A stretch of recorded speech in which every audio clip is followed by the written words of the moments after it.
It's under. I've got the pop-up slide just turned off. It should be in preferences. Okay, so in Safari, if you look for preferences, under the word Safari, correct, Scott? Yeah. Real quick, I've got to figure out exactly where the cookies enabling are because I can't remember right now. Please forgive me. I've been a stay-at-home dad for 3 days and I'm losing everything mentally. So if you go to Safari and click, remember under any word, you'll go into the Preferences section. If you click Preferences, this menu bar will come up to the right. Yes, my left, your right. Go over to the security setting and come down and deselect block pop-up windows. You may need to. You have to do that anyway just to get iNow to pop up.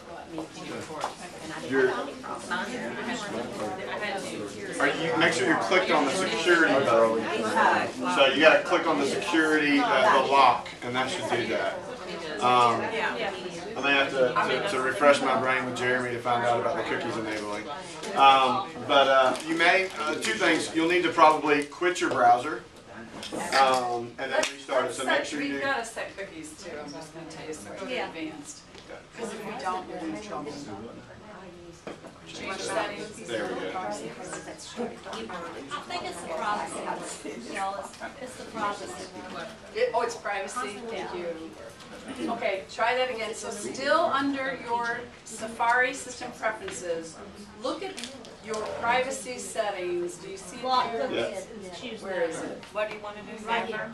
Yeah, there we go. Yeah, sorry. Block cookies is never. Block cookies should be set at never. Where's this?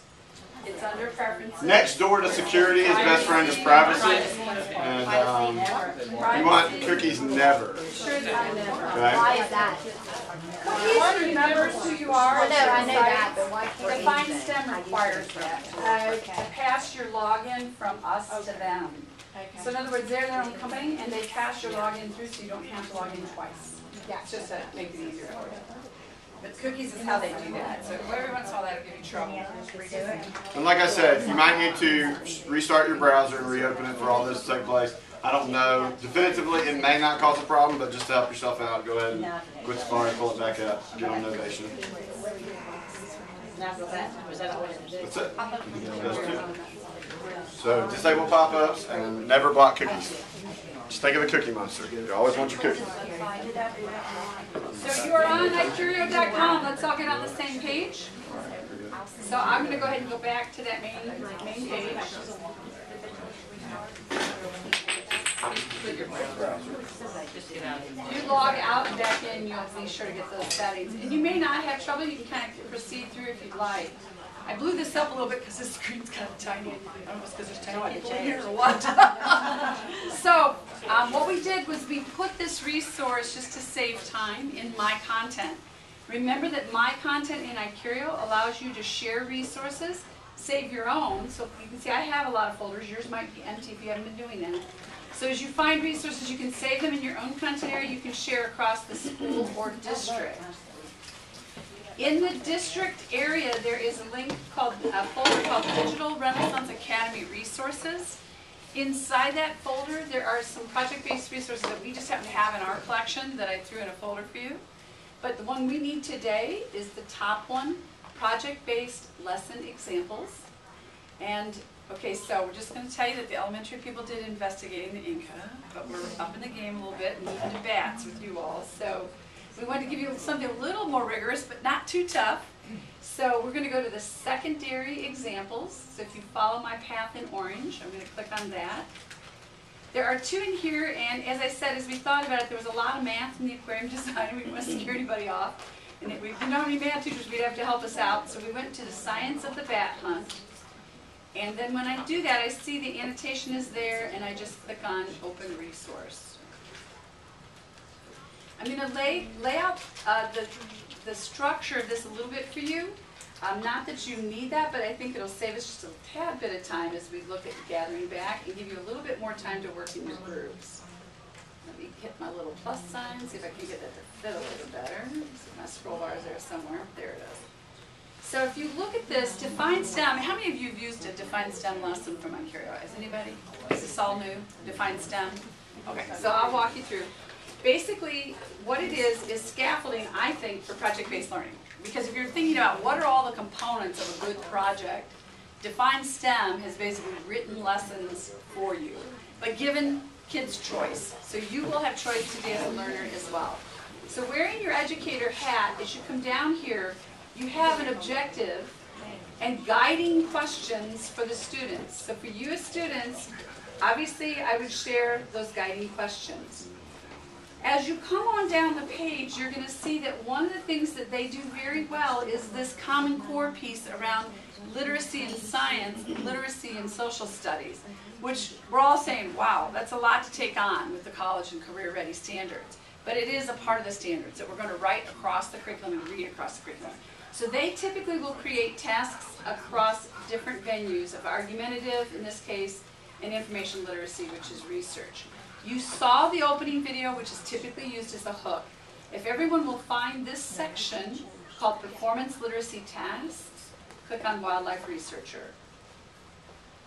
When you do that, and this part still is set up, you'll see I've got a bad connection, so hopefully you'll see the tabs. There they come. Just a little bit slower, but it came in. One of the things we're going to be working on next time are essential questions. I'm really tough on essential questions, so when I read these, to me these are almost essential questions, but a lot of companies will say that's an essential question. But why do animal species become endangered? How do humans impact wild animals are the essential questions for today for this project. If I click on goal, you're going to have a moment, in just a moment I want you to go ahead and go through these. I'm not going to read to you. Look at your role. You are all today going to be wildlife researchers. So everybody in this room has now turned into a bat researcher. And you're going to be asked to participate in the reintroduction of this endangered animal. We're going to give you choice within this project. Here's your audience. I'd like for you to read that on your own, the situation. And when you get down to the products tab, here's where your group work begins. When we get to the products tab, under this task, you're going to see a variety of possible products. So this project-based experience, as students, you get to choose what product you want to create to demonstrate your knowledge. In your groups, you may pair together with someone else if you'd like, but you can't do it whole group, one product. So you can work by yourself or you can work in a pair.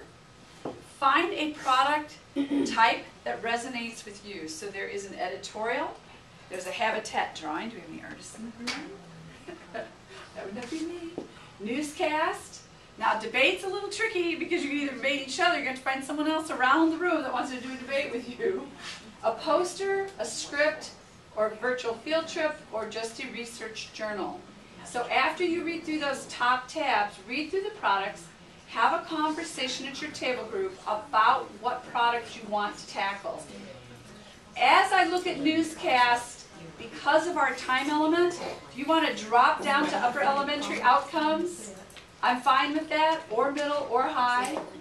You can see the connection to the Common Core there. To do your research, the only trick is this. Once you're ready to start, you will need to go back, use your back arrow, because there are no resources there under the performance task. The resources lie in these areas. So for instance, if I want to know about bat habitat, because that's what I'm going to focus on with my newscast, if I go to research resources, there they all are. And I'm going to pick a couple resources to read, collect information. You can also use iCurio and just use discover at the middle or high level and put in the word bats and go for it, or bat habitat and go for it, and just use iCurio resources as well. But discovery, define STEM, you know, all of us, we all kind of tend to use this as a scaffolding and do your resources. So read over the tabs, pick your product, and I'll give you a time check in a half hour. One product per group. One product per individual or pairs. You can probably talk me to a group of three, but no bigger than a group of three working on a product. Okay, so you can do different products within your group. So one of you might do a newscast, someone else might say, I'd rather just work by myself and do a script, and that's okay. Pick a product that resonates with you, that you would enjoy working on.